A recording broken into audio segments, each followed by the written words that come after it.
Ousmane Ngom nee na baat bi ma gëm te gëm ko mu ngi jóge ci sa papa Sidi Lamine Kunta nee na te mësuma dégg mu baat bu ma gëm may maslaa rek waaye baat bu ma gëm mu nekk ci sama xol nee na ci moom laa ko jël ndax dañ fa dem di defi meeting nee na waaye am ku ko jëw ca Cees nee na xaw ma fu mu jaar ba jëw bi fu mu jaar ba yëg ko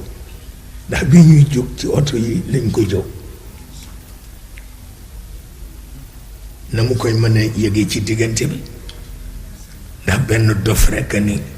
bu nu demee góor ga nan ko defloo déclaration waaye parce que léegi nun noo yilif réew mi tubaab yilifatu ko nee na ma ni ko yow da nga dof kañ nga ñëw ci parti bi bay exiger lu mel noonu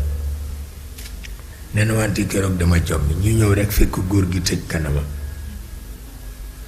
te ni mu mën a teraanga ak ni mu mën a dalale xolu njaboot ne dafa ëpp nee ma ñëw rekk fekk mu tëj kanamam nga xaw ma ñoom fu ñuy jëlee information xaw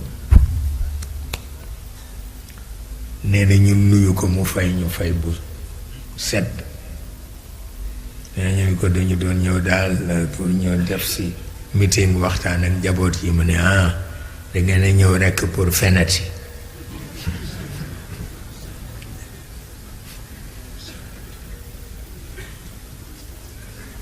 mu ni ma wallahi alazim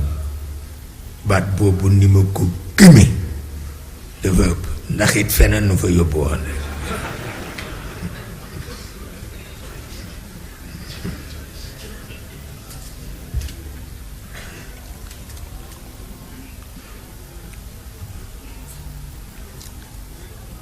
seetal loolu